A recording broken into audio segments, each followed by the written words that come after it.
What's happening, people, and welcome to the Rambling Dad podcast. And today I am joined by Tyler Little, Mom's Basement MMA. What's happening, brother? You good? I'm doing very well, Jordan, and I appreciate the invitation. Really happy and looking forward to talking about MMA with you this evening.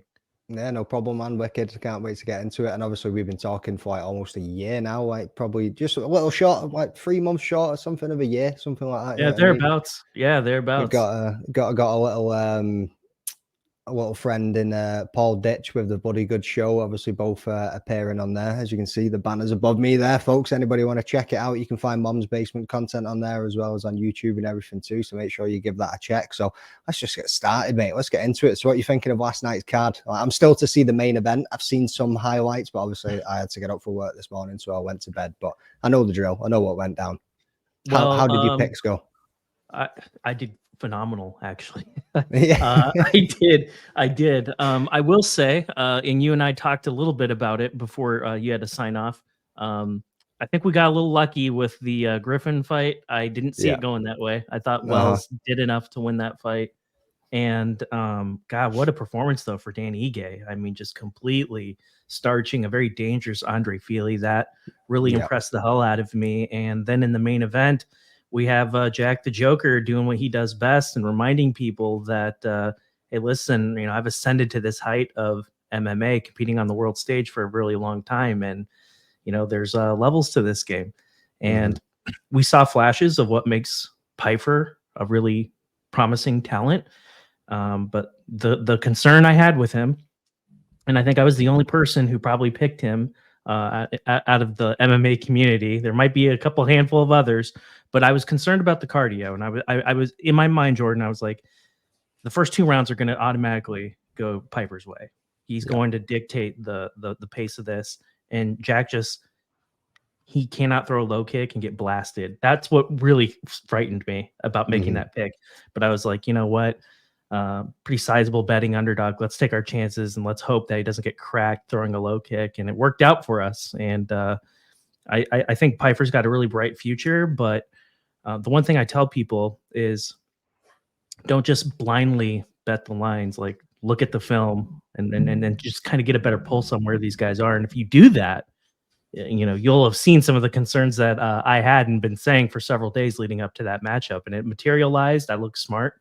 And and that's fortunate. It's always nice. That's fortunate, isn't it? Because when we put our content out there and we start making predictions about something so unpredictable, we often look like horses' asses, don't we? Yeah, I know. That's how it goes sometimes, isn't it? Yeah, I mean, it's always good to just be get the affirmation, I suppose, in it. Go, yeah, I know what I'm talking about. See, I've been telling you guys for days. I was actually going to mention that as well a second ago, saying you actually brought out a little bit of content there saying, are we sleeping on Hermanson here? Everybody's obviously, I was saying that. So I had a few conversations with people on Twitter where they were saying, nah, like Piper's not getting this one done. I mean, you can't be sleeping on Hermanson. And again, I picked Piper, but I just thought he would, like we say, like bum rush him in the first 2 rounds. I thought he would just get in there, he would put the pace on him, and obviously he's got some power in those hands. Some people say he hits harder than Ganu. So I was like, if he catches him, then maybe he can get this done. So I put my eggs in that basket, and unfortunately, I come out looking like a donkey's ass. You know what I mean? So well, you know what, man? It happens to the best of us, and it'll probably happen to me next week with my predictions. And that's the thing about being in this space that we occupy, right? Is being humble. And I look at it, and it's just like, yeah, it was a good card. We did okay, but this is the most unpredictable thing ever. And success is getting 60% of them right. If we can be in the 60 percentile range, like that's a good night of fights for us, right? And when you think about that, and when you think about that percentile in you get 60% on your exams, like you're failing, like you're being a plumber. you're not being a doctor. You're not doing too well. You're not doing too well. But in our world, that's really good. And it's humbling, right? Like, I think of what 60% means in other aspects of life, and that's typically not that great. But in our world, it's actually quite good.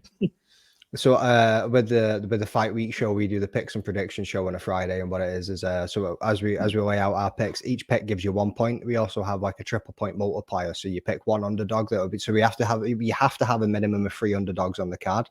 That's one of the stipulations. And then also you pick one underdog as your triple point multiplier, and if they win the fight, then you get triple points.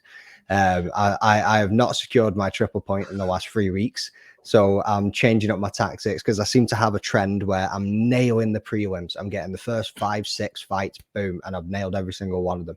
I'm getting to the main card, and it's just getting away from me, and it's running away. Just shit starts falling apart. Yeah, for you. man, and I keep fucking putting my triple point multiplier on the main card. I was like, that's it. Tactics are changing. You know what I mean? We've all chucked 50 quid in, so at the end of the year, it'll be split between first and second place. I think like 75-25 split or something. You know what I mean? So there's a little incentive in there to make sure that you're making the right choices. It used to be you would pick the fight of the night and the performance of the night, but it was kind of like you could kind of just wing that one, and it wasn't really down to the knowledge of MMA and the fighters that were actually on the card. So we kind of changed it up a bit just to make it that little bit more difficult and make sure that people weren't just winging it and just getting lucky with stuff, you know what I mean? So, but yeah, I'm definitely changed my tactics. And as you mentioned there about the 60% piece, my accuracy last night, I was running at 85% all the way up until like near the end of the card, and then I've dropped to like 64. So, you know what I mean? Hey, I've still failed still the exam. Good.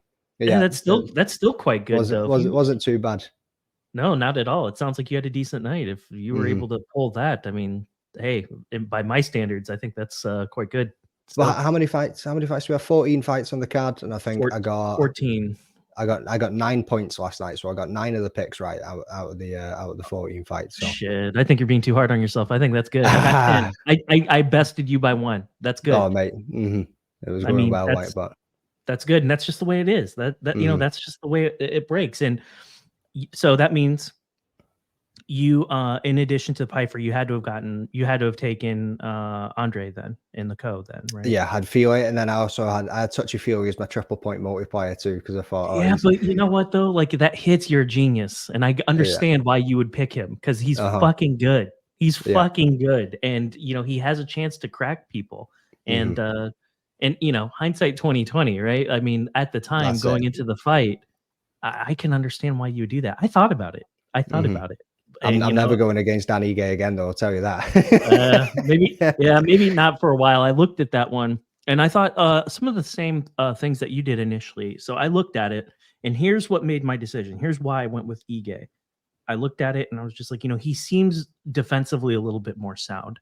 Like offensively, you're talking about 2 guys that are incredible, 2 guys that know a thing or two about knocking people out. And I was just like, I think Danny Gay has better defense.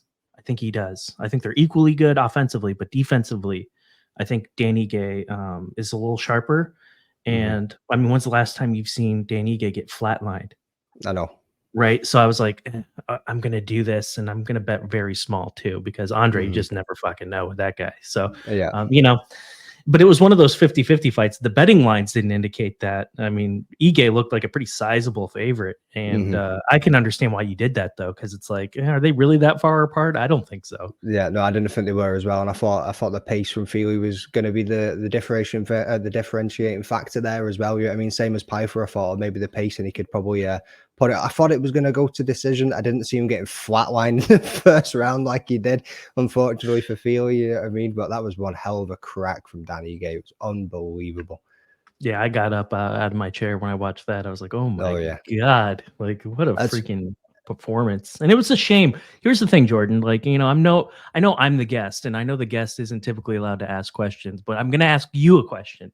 Go, bro. All of these fights, they're happening in the Apex and not in front of a crowd. And that pissed me off. I looked at it and I'm just like, these 2 fucking guys, they need to be fighting in front of a live audience. You take that fight and you put those guys in the O2 as the co-main event, even if it is for a fight night or something like that. Like, the fans deserve to see shit like that. Yeah. And it shouldn't, those fights shouldn't be fought in obscurity. And and that's my biggest problem with the UFC right now. I understand why they're doing it. I get it, because there's a saturation of fights. They have to run an event every weekend, and they put the lesser cards in the Apex because they don't want the optics of a poorly attended event, right? Yeah. We all know that's the score, but I'm looking at this, and what's the better trade-off in your opinion? Like less cards, but better overall from like top to bottom, or the status quo? Like, what do you think? I would probably agree with you there. Like maybe less cards than what they're doing. Obviously, we've got like 10 weeks of cards at the moment, and you're not complaining. You know what I mean? Like I'm not sitting here complaining at all. Absolutely love this stuff. I would watch it every single day if I had the opportunity to. But obviously, life and responsibilities comes in play. But yeah, 100 people. I think the Apex holds.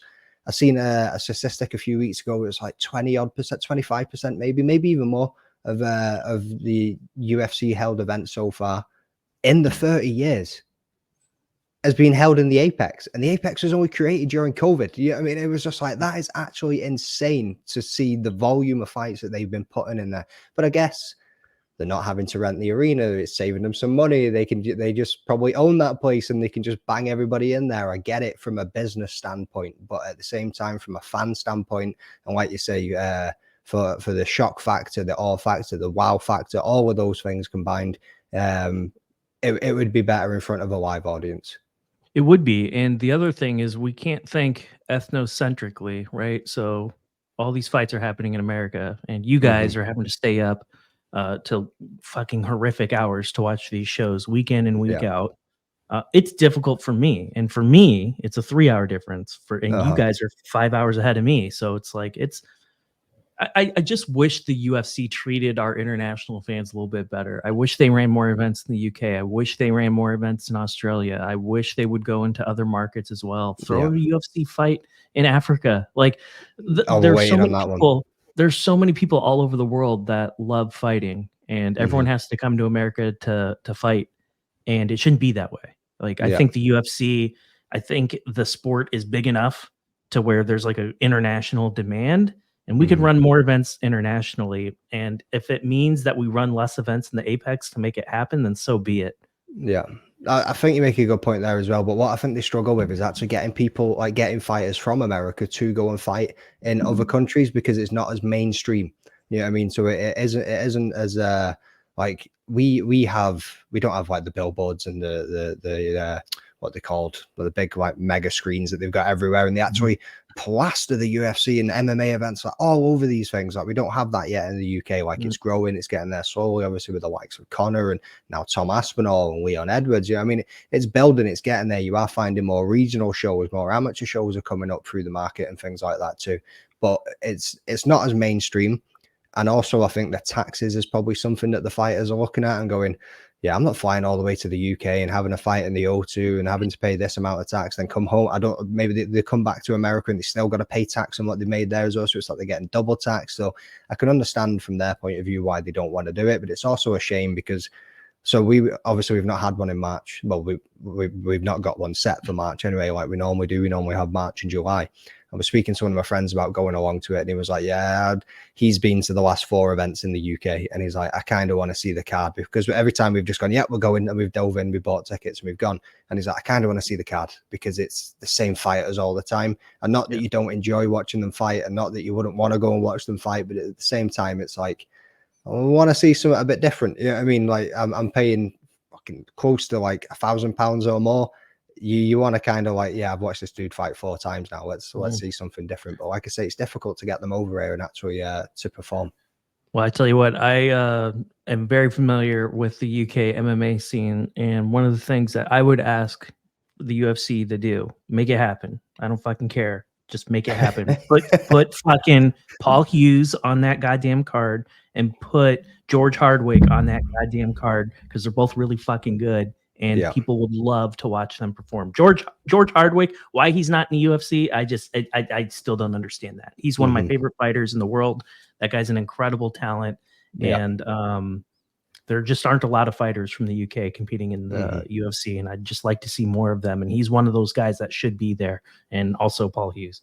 That is probably one of the better parts about it as well for UK MMA, is having that link with Cage Warriors, being on Fight Pass and ever being able to kind of pass through it and get towards it, you know what I mean? But I think some people actually enjoy the promotion of Cage Warriors and choose not to go to the UFC. I mean, I know not many of them wouldn't choose not to go to the UFC. It's like the premier promotion of the world, you know what I mean? But I know some of them are like, oh, I've signed with Cage Warriors again. And it's like, because they just love the promotion, they love what they do with the fighters, they love the pacing, they love everything about it, they take care of those guys, you know what I mean? Like it's a wicked promotion for what the UK holds at the moment. But there is some. And then the atmosphere, it's very unique. It's very, very unique. You watch a event in the Indigo, the smaller one by the OTO, and like it's standing room only, and like it's a very intimate atmosphere. And we saw Paul Hughes fight there once and defend his title, and I was just like, fuck, man, like if there's one event, if there's one show I could go to, it'd be a venue like that to watch Cage Warriors. Because the thing about Cage Warriors, why it's so great, is because they run it like the UFC, in my opinion. Like they look at it and it's like they don't just cater and protect the UK fighters. Like if you fight in Cage Warriors, you're gonna get a tough ass fight. And we saw that with Luke Riley and Alexander Loof. In other promotions stateside, it's like you look at somebody like Riley, he sells a lot of tickets. It's like, all right, let's find some fucking bum to put in front of him. Cage Warriors doesn't do that. They brought in some fucking savage, some axe murderer from Sweden to come over here and fight that kid. And you saw one of the best regional MMA fights I've ever seen in my life. Of the year, last year, easily. Yeah, I mean, that fight was absolutely insane. I think it was on the same night as a UFC card. I can't remember which one, but we were doing like a watch along for the UFC card, and I also had the Cage Warriors on, and we were talking. No, was I doing a watch along?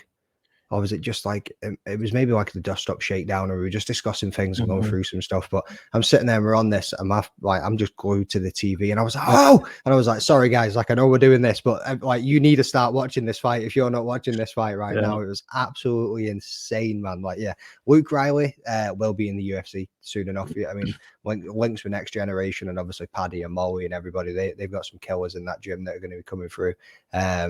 So I think we will see him there in the next year or two. And he's fighting. Is he fighting in March in Manchester? I think he's lined up for that one. So. Yeah.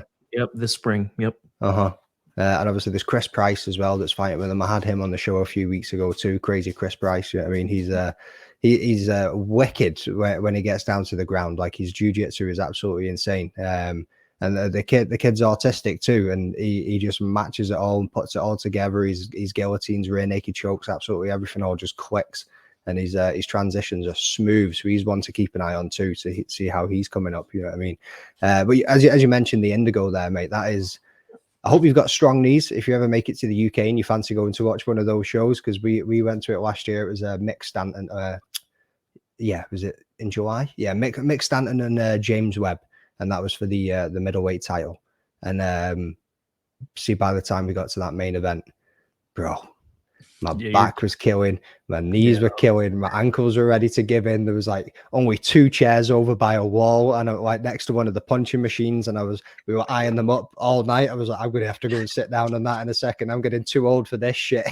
Oh, I hear that, man. Like, there's no way I'm standing for a 3-hour fucking show, dude. Like, there's no way. It was more than that. I mean, it must 6 hours, 7 hours or something that we must have been there for. Just standing watching fight after fight. But again, Mick Stanton and James Webb delivered too. It was a fantastic fight. It was unfortunate for James Webb. He was going so well until it wasn't. You know what I mean? It was just one of those ones he got caught, and then that was it. It was just a barrage of punches and got him out of there after that. But no, Cage Warriors are doing great things. Actually, I have tickets for Glasgow in April. But that's fantastic. I've been invited back to Octagon for media work, and it's on the same date. And I'm like, well, then you gotta go do the Octagon show. I've got to go do Octagon. You know what I mean? That's it. Yeah, I know. Yeah. I've started building. I've started building on something now, and I need to go where the work's taking me. Yep. I can't. No, you have to. I understand your position. Yeah, you got to do it. You got to do the Octagon show for sure. I need to keep going and building on what I'm doing. But that Scotland show is going to be insane, because Newcastle was absolutely phenomenal. When was that one? November last year. And it must have been 50-50 or just a bit more split between like English and Scottish fans. The amount of Scottish fans that travelled down there, and the place was absolutely popping. And Cage Warriors haven't been to Glasgow since 2017, so you know for a fact that this is just going to go off. Like the atmosphere is going to be insane. It's in a hockey arena, I believe, like one of the Glasgow hockey teams that they've got there. So it's going to be quite intimate as well. Yeah, mate, it's going to be amazing. And I need to venture on into your neighborhood and catch one of those fights, and I'll let you handle the driving. Yeah, that's fine. I Well, guys, as well, I'm actually gonna have to message them because they were coming up from England, and I was like, "Oh, so the arena's a little bit out of the city centre. I don't think there's much public transport that will get you there." So I messaged them and said, "I can come and pick you up. I'll take you guys along." You know what I mean? They're like, "Sweet, thank you very much." And now I'm gonna have to bike. I'm not gonna be there. You'll have to find your own way. Sorry. Yeah. Yeah. Well, yeah, there's just no way. I'd fucking kill everybody. You don't want me on the motorways out your way. You don't want that. You don't want that. Trust me, you don't want that. And we spoke about that briefly as well recently, didn't we? Was it you saying? We did. You handle one side, I'll handle the other. I got the right side of the road. You take the left side of the road, my friend. Take it's over better the for world, everybody. Bro. Yeah, and we got it, dude. Anywhere, you know, all the Japanese shit, that's you, and Australia, UK, that's all you, and then what? I guess everywhere else in the world's me, right? Pretty much. Is Australia on the left as well? Pretty sure they're on the left. Yeah. Shit, never knew that. Yeah. So how many regional shows are nearby you? Do you manage to get to any or? So for me, it's a little bit different. So I live in the Washington D.C. area. There's a few. So the closest one, Cage Fury Fighting Championship, which is on UFC Fight Pass promotion. Yeah, they run a lot of shows out of Atlantic City, New Jersey, and in Philadelphia, PA. Philadelphia, PA. Oh, I think, you know, I'm American. I can say it. It's a cesspool, so I try not to go there. But for Atlantic City, also a cesspool, but it's a fun cesspool. There's a lot of shit to do. There's a lot of gambling, and it's just it's a fun place to, you know, gamble money and get fucked up. the only thing I know about Atlantic City is the Bruce Springsteen song, and that's probably about it. Well, you're not missing a whole lot. I mean, it's kind of you know, it's just a place where you party and have fun and watch fights. And so I do try to hit up at least 1 or 2 shows a year. Nice. You know, but it's hard to do, right? Because it's like these shows happen on a Friday. That means I got to take work off. That means I like to take my wife with me because, you know, she doesn't care about the fighting too much, but we like to do other things when we're up there anyway. So I tried to hit up 1 or 2 a year. But here's the thing about fighting, about MMA. When you go to a live event, you're going for the aura, right? You're going for the atmosphere. You're going to, you know, meet up with fighters after the show, grip and grin with these guys and chat with them and network. As far as viewing experience is concerned, it's mostly shitty. Like, you're better off watching it from home. So, you know, and that's like one of the things I don't think we're allowed to talk about, but it's just a true statement. Any live show you go to, it's like, you're better off watching it at home because the cage obstructs your view. Yeah, or the man with the camera standing on the side of the cage, or just dudes running around with cameras just taking pictures of the fighters as going, and all the rest of it. I think it depends. So so when we went to London, we were kind of like the first tier, but a few rows back. So we had like a solid view over the top of the cage, but obviously when they got to certain points, it was blocked by the top ring part of it. When I went to Octagon there, for the media work, they gave us wicked, and I mean like wicked seats. Like I could have literally like spat onto the cage. I was that close to the buddy thing if I wanted to from my seat. And I was like, this is freaking awesome, man. Like sitting at the side, like literally cage side, just like maybe 4 rows away from being like touching the body octagon itself. You know what I mean? But again, it was the point of when they got to certain pieces, you couldn't see what was going on when they were taking it to the ground with the grappling. You couldn't see the transitions. You couldn't see the hand fighting. Just a little intricate details that you couldn't really pick up because you couldn't see it. And then there was even one, I think it was when Bonner got finished by Matthaus. I never realized it was body shots that he finished him with until after the fact. When I actually went back and I watched it again, I was like, oh, that's what he finished him with. I was like, shit. But again, it was a hell of an experience being that close to the side of the cage, because people have always said to me, you don't, 4 seats, it's one of those things that you probably want to experience once in your life, but for viewing wise, it's not the best. It's not the best place to be sitting in the house like at all. No, not at all. Yeah, you're absolutely right. So what was the last UFC event you got to? Have you been to one? Yeah. I've never been to a UFC event. Have you not? No, I've not. So it's kind of a funny story. I was going to go to a UFC Fight Night show, and that was during the height of the pandemic, and then it got canceled. Right. Damn. And and I've never gone. I've just never really had the opportunity, really, I look around and it's like, okay, like New York City, that's not that far away from me. It's about 4 hours, but it's like on the train because that's probably the easiest way to get there. And it's Yeah. like, I don't really feel like spending 2,000 US to go up to New York and then spending another $2,000 on a ticket for me and my wife. It's just Yeah. I don't know. Like the UFC, it's like it's cool. Don't get me wrong. Like I will eventually go when it makes sense, but I would almost prefer to just go to a regional show, spend a Yeah. fourth of the amount of money, and most of those fighters I know anyway, and I hang out with Mhm. them, and we shoot the shit after the show anyway. And I don't know. I just my heart for live MMA, it's like I'd rather go to a Cage Warrior show. I'd rather go to a LFA show or a Mhm. different regional promotion because the fights oftentimes are just as good, and you spend a fourth of the money. Yeah, that is a damn good point. Especially, I think you guys they've started trying to do it now, and they're actually just pricing out some of the real fans. You know what I mean? Like, so what I Hmm. found with so when we went, was it 286, and that was Leon defending against Usman.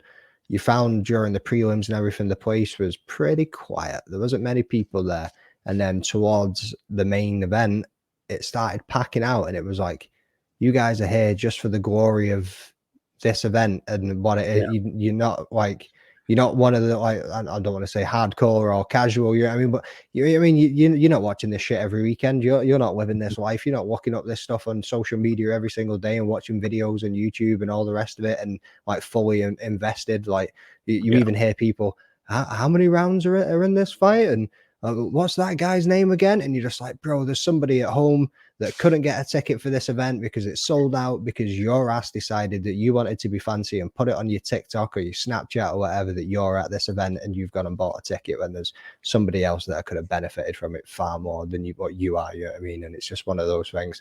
And like you say, when you go to these regional events, you are finding that everybody knows what they're talking about. Everybody there's watching the sport week to week. You know what I mean? And the crowd and the atmosphere and the reactions, I suppose, is what from what you're actually seeing happen in the cage are more authentic from that. You know what I mean? It's just nailed down. And like you say, you can hang out with the fighters a lot more too. yeah. It's just a pure experience, in my Mm-hmm. opinion. That's what it seems like to me. So, and I don't know. I'm just at a point where it's like I value that authenticity. I value the getting something positive out of it.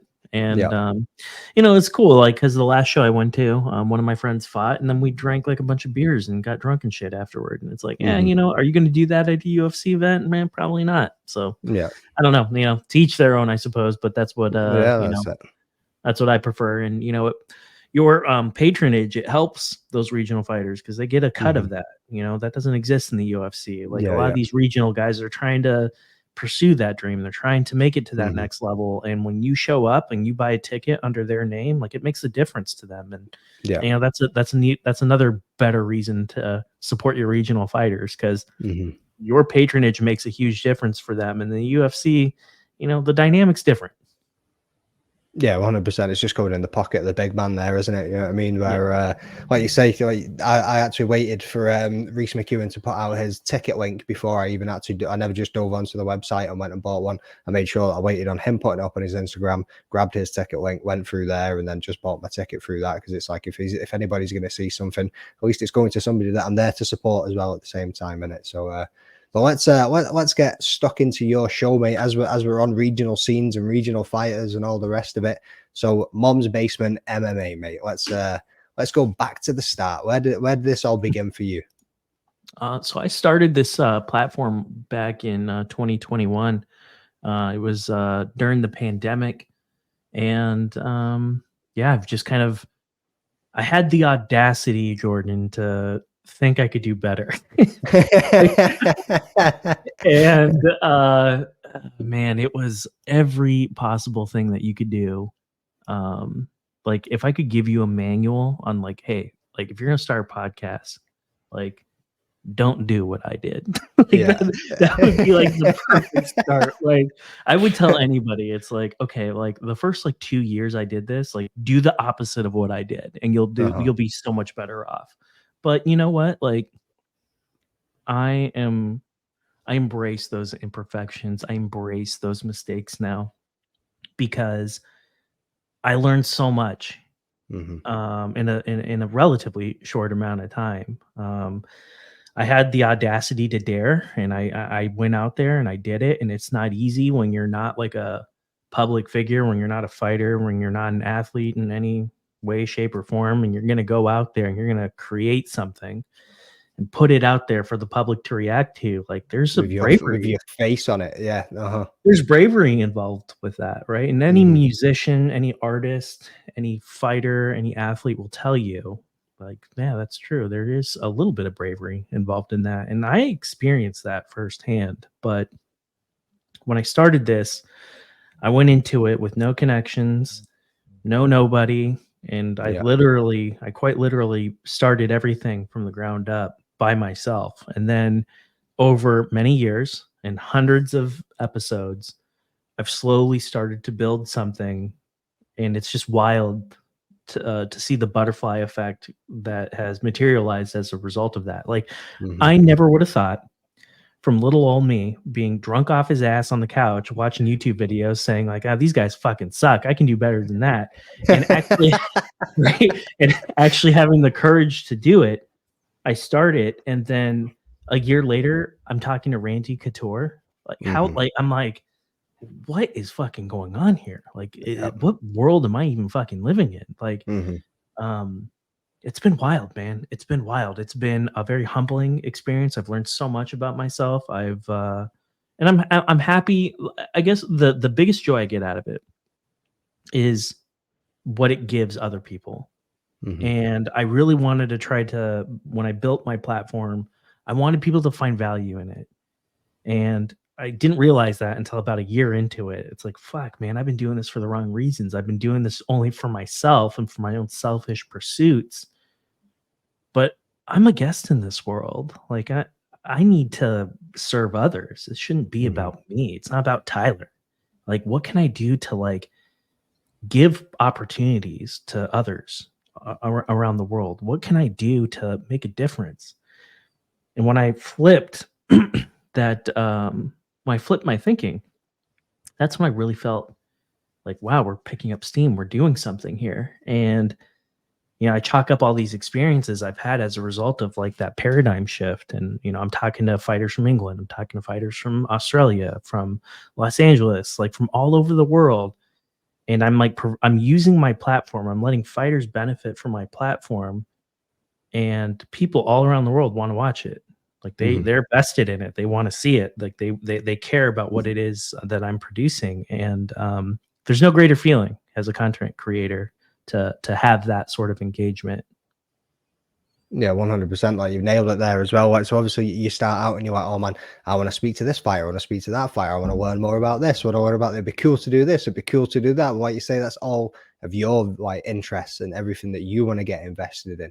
And I think I had something similar to you, and it was more recent, to be honest. Obviously, I've only been in this game for 10 months. You know what I mean? So it was something a lot more recent for me, and it was getting to Octagon and seeing what it means for these fighters and sitting down and interviewing them as a media member and bringing in the content and putting it out to the people that want to see it. Like you say, like that's what people want to come here, and that's what they want to see, whether it's on your show, my show, whoever's show. You know what I mean? Like that, they're not here to come and sit and see Tyler. You know what I mean? They're there to see the guests that you have on your show, or you know what I mean? And that's exactly how it goes. So that was a really interesting way of thinking. And like you say, it's probably benefited you in a way, flipping that thinking and thinking, right, what can I do to promote? Because obviously I know like you help sponsor it, fight camps, etc., with like other fighters as well. So you really are giving back to the community that's probably given you so much in the short amount of time that you've been doing this as well.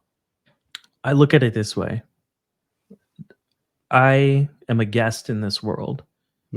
And when you talk to these fighters, as I know you have, at any level, doesn't matter if it's Arnold Allen, whom I know you've interviewed, or if it's an amateur fighter who's fighting for the very first time. When you speak with these fighters on and off camera and understand who they are and where they come from and the sacrifice that goes into this, it's the most unreal fucking thing you'll ever hear in your entire life. It's like, yeah, I broke my arm in fucking training camp, and I went down to working half the time I normally do because I need to spend time training for a fight, and I'm up 20 hours a day through camp. I'm a mason by day, and then I freaking go train by night. Mhm. And you hear this stuff day in and day out, and it's like, man,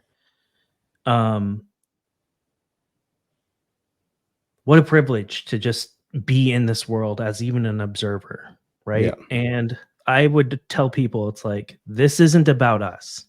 Like, we talk about fighting, and it's Mhm. important, and it's a contribution, Yeah. but it's like, I always say this analogy. It's like, we are the people in Skyrim. Like, we're the people that repair the fucking gear. That's what we do, right? We Yeah. repair the fucking gear, and that's it, right?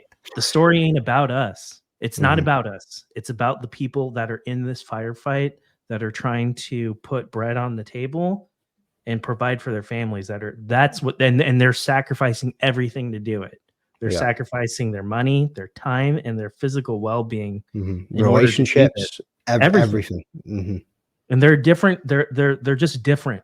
I can't Mhm. I can't really articulate it the way I ought to, but they're different people, and they're special people, and people Yeah. like me and you. It's a privilege, and it's an honor to help them progress in their journey, right? So I Mhm. always tell people, it's like, you know what, like, you repair the gear. Like, that adventurer comes up to you and they're like, ah, man, I need some fucking help. I need my gear repaired. It's like, you prepare their fucking gear Mhm. and put them in the most positive light that you can, and use your platform to help propel their career. That's what we do. Like, that's ultimately what our job is. And if Yeah. you think that way, you're going to get so much more out of it, as opposed to just, oh, what about my likes? Oh, what about my followers? Oh, what about Yeah. my views? Like, Mhm. none of that shit matters. The only thing Give that a fuck. matters, yeah, the only thing that matters is providing your guest with an opportunity to tell the world who they are and why you should want to Mhm. watch them fight. It's as simple as that. And if you can Yeah, do yeah. that, doesn't matter if 10 people watched it or 1,000 people. None of that matters. They'll remember that you did right by them, Mhm. and that'll make all the difference. Yeah, well, you nail it there as well. Yeah, I mean, it's like the humanizing aspect, isn't it? Yeah, I mean, like finding out who they are as a person and just like bringing out their personality a little bit more to the people rather than just seeing them as fighters and the guy that's in the cage, right? Who are the outside of the cage, like the husband, the father. Yeah, I mean, like the brother, like whatever it is that they're going through. Everyone has their own like trials and stipulations that they need to go through in life and tribulations. You know what I mean? And it's understanding and like you said, it gives you perspective on yourself. Like there's so many of them that I've spoken to now that I've come away from that interview and reflected on things that they've said and thought about their dedication and like their consistency and just the way that they approach things in life. And so many, even recently, like speaking to Daniel Strauss, he gave me one, and I've never thought of things in this way. He was like, you can be 33 years old. That's how old I am. You can be 33 years old in this life, but you've done something. He spoke about Brazilian jiu-jitsu. He's done that for almost 20 years. So he was like, so I'm almost 20 years old in Brazilian jiu-jitsu. He was like, I'm teaching people that are older than me, 45, but they've only been training jits for 2 years. He was like, you're a baby in the jits. And it was just an interesting aspect and a way of thinking of breaking things down in your life and understanding where you are in terms of experience and adding an age to it, I suppose, and then Mm. that helps you understand your knowledge on that one subject or whatever it is that you're leading to. But there's just so many different perspectives that come away from having these conversations with these people, and like you say, it makes you reflect on yourself as well. Yeah, you're absolutely right. And, the one thing that I would tell people, like, and I'm sure you've gotten this question too in the time that you've done this, it's like, well, how do I get into this? And I tell Hmm. people, I'm like, well, number one, why do you want to get into this? Because if your intentions aren't pure, it's not going to be what you think it is. Like, Yeah. it really isn't, right? Hmm. And I would say that about any art form. Like, and I hate to use that word because I don't think it's art per se, but it's the same thing, right? It's like when you start a band, right? You do it because you love music and you just want to Hmm. you want to be with like-minded people and you want to produce something. You want to Yeah. create something. That's what it's about, right? Have fun. Yeah, I mean You that's want that. you want to have fun. You want Hmm. to you want to do something that you find enjoyable. And I tell people, I'm like, this MMA space, um understand that it ain't about you. And if you don't love MMA, you will wash out of this and it's not going to Hmm. be what you thought it would be. Like, you genuinely only have to like your motivations have to be as simple as, oh, it'd be really cool to meet this guy and talk about MMA. That's it. And if that's not enough payment for you, then you're in this for the wrong reasons, because there's no money in this. There's really no fame in this. And if those are your motivations, I would tell you, like, you know what, like, go fucking learn how to trade stocks or go to fucking acting school. Like, this is not about us. Like, we're a support role. And I go back to that Skyrim thing I won't rehash for you, but it's like, that's what this is.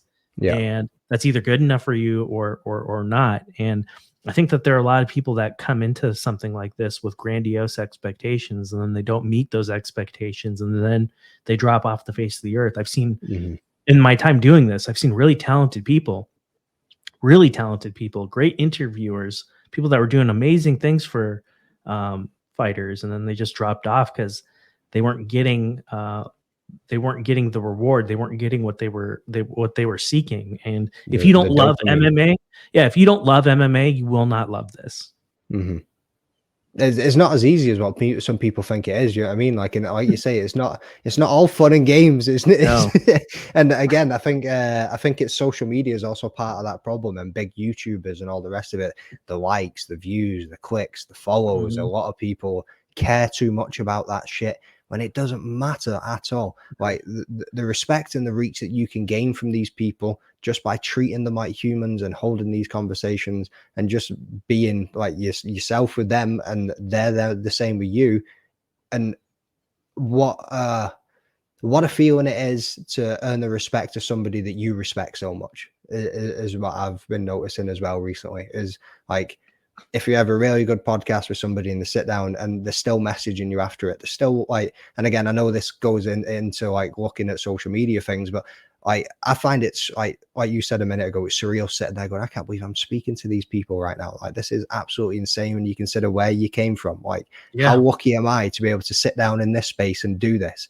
And even, like I say, just looking at your story and going, holy shit, like that guy has gone out of their way today to sit down and just view my story on Instagram or whatever it is. You know what I mean? And it's just like, that shit's insane. But you know, at least you've made a good rapport with them. You know what I mean? And it's something where you can go back and revisit. Like you said, Arnold Allen, I've had him on before. He's coming on again next month. Like me and Arnold go back and forth in DMs quite a bit. And it's not, we don't talk about MMA sometimes. You know what I mean? We're talking about dogs and life and whatever else. You know what I mean? Like making these connections is what it's all about. And like I say, for what people think this space is, because like I have had a few people reach out and go, oh, what do I need to do? How do I get into it? And I'm just like, right, it's not as straight and linear as you think it's going to be. You could, like, you're a no, like you say, like, we're guests in this space, you're a nobody. Like, you need to appreciate the fact that they're giving you this time. If you are lucky enough to be able to reach out to some of these fighters and say, look, I've got this show, I would love to speak to you, I'd love to get you on and promote you a little bit, you've got this upcoming fight, or I'd love just to get you on and just hear more about your story and more about you. And if they give you that time, man, you've just got to be grateful for it and accept what you get. You know what I mean? No, you're absolutely right. And if you go into it with the right perspectives and the right motivations, like, you'll go far. And for me, the only thing that was my motivation was like, I want to meet new people and I want to talk about fighting. And I could die tomorrow. I can get hit by a bus tomorrow. And, you know, if that were to happen, this project, all of my expectations have already been met, because that's the only thing I wanted to do. I wanted to meet people and I wanted to talk about fighting. That's it. Yeah. And now it's at a point where, and I'm struggling a little bit, if I'm being honest. I struggle a little bit sometimes because I did all these things for myself. And now it's at a point where other people have taken a lot of passion and a lot of interest in what it is I produce. And I'm struggling with that sometimes, because it's like, I still have a regular job. I have a wife. I have a son. I have a daughter that I take care of. I have a dog.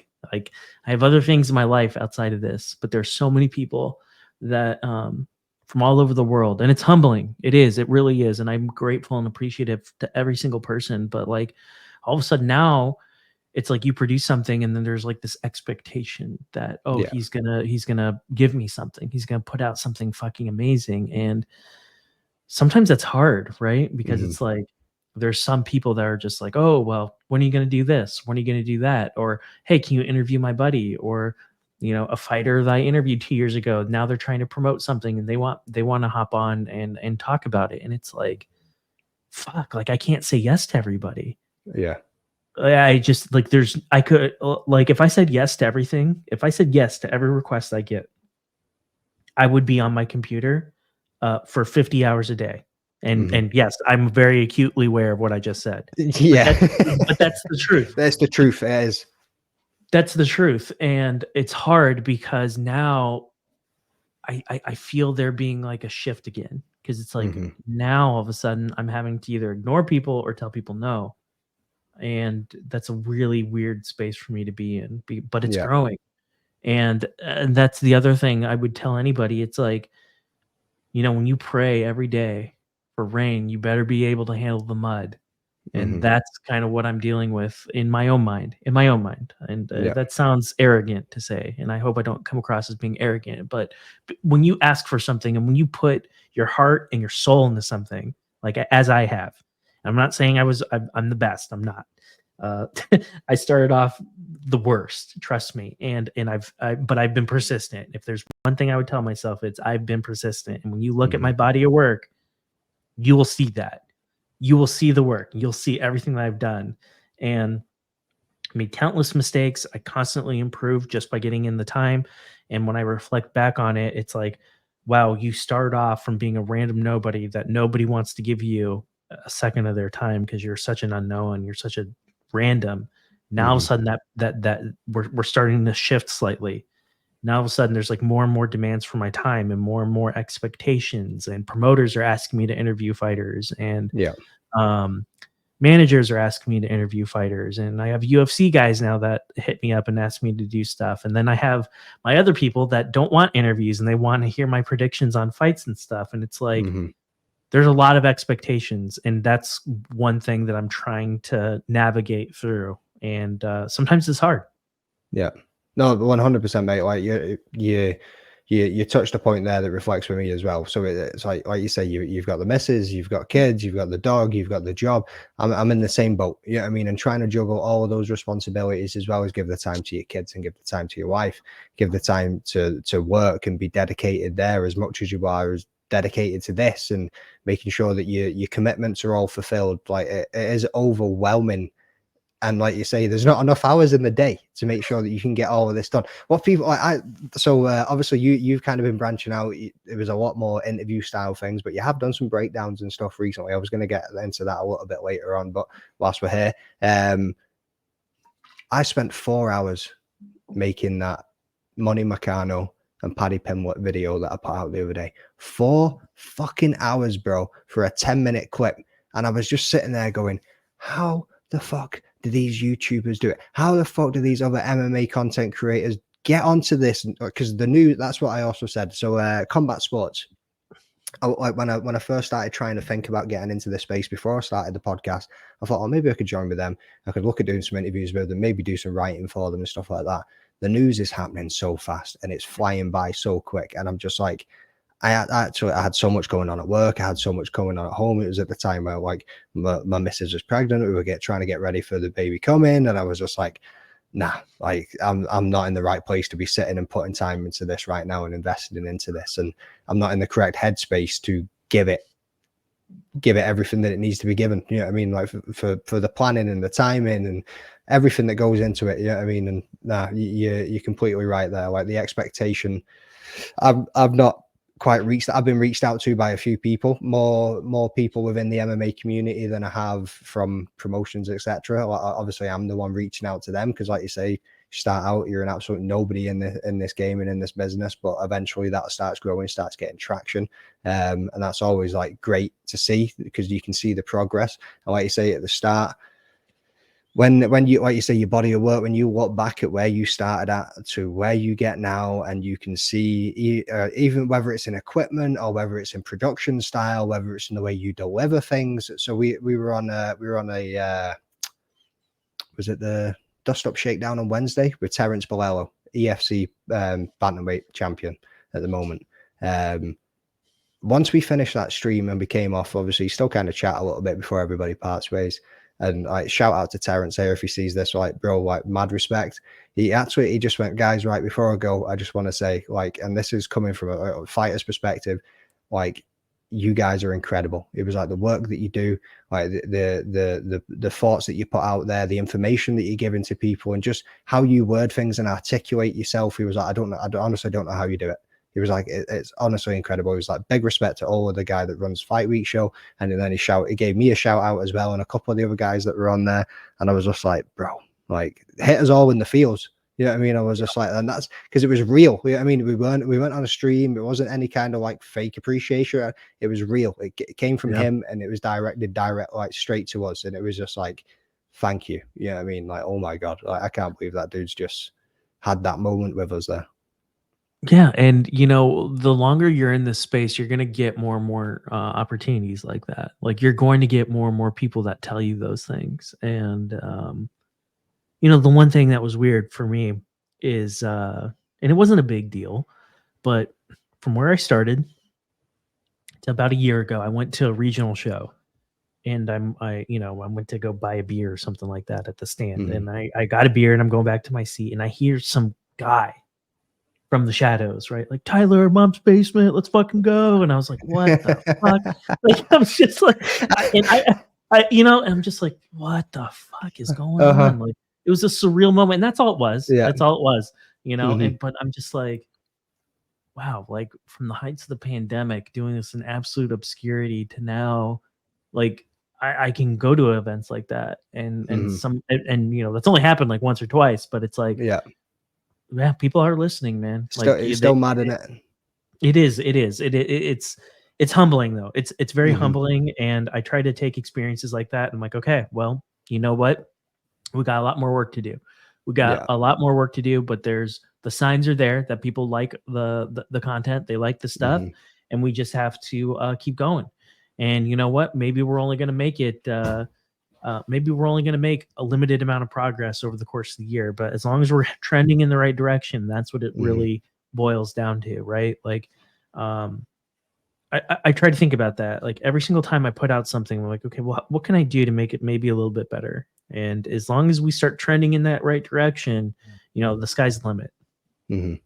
Did you find at the start though? Because obviously, like I say, I've only been in this space for 10 months. So for me, I kind of went through the motions a little bit with it, where I was like, right, let's have a look at what other people are doing. Let's see what they're doing, what I can improve on. And you go through that, but then I felt like I also started trying to compare myself to these people too much.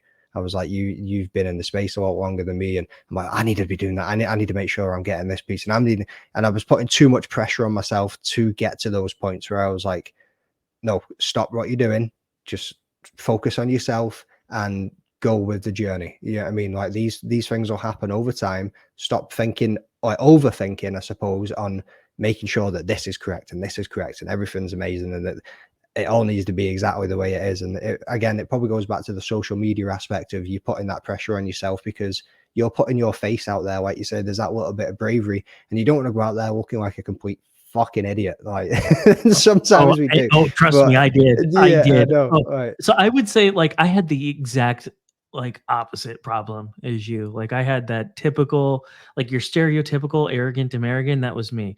Like, dude, right, I was going out there, and I'll give you some inside baseball. A lot of people don't know this because it was in the very early days of this platform I did. I would go on Instagram. I'm not kidding you. I'm dead serious. And like, I would do Instagram stories, like me talking into my phone, saying like, and I would call out people like, yo, be on my fucking show. like Anthony Smith, for example. Tag him in it and shit. Fuck yeah, I did. And I was just like, you know what, dude, I'm going to be crass. I'm going to be fucking bold because you know what, dude, like, what are they going to say? No, like, who cares? No. Like, who cares? I have like 60 followers. Who gives a fuck? So I would go out there and I would just do ridiculous shit. And it worked. Like, look at my very first episodes and you'll see I interviewed Anthony Smith in like my 4th episode ever. Fucking amazing. And he asked me, he's like, who the fuck are you? Like, he said that in a nice way. And You're like, fucking nobody, bro. Yeah. And he's just I like, shot my shot. yeah. And he's like, how long have you been doing this? I was like, about a month. And he laughed. He was like, the fucking balls on you. And I'm like, Mhm. yeah, I know. Like, and that's why I say, like, all the things that I did and how I started, like, that's a fucking manual on how not to do this. Uh-huh. I made every mistake, every faux pas, every miscue that you could possibly think of. Yeah. Um, but it was all part of the journey, right? And that's how we Mhm. started, and it was totally a gimmick.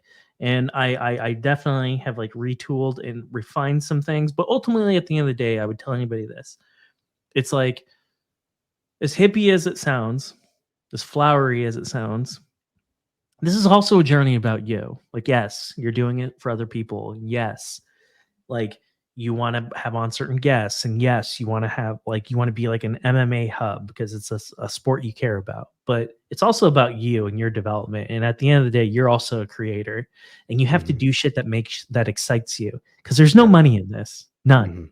Not at all. None. Like just on that, like I have people at work going, "Oh," like because they see the progression, they see the different people that are getting on that are watching them.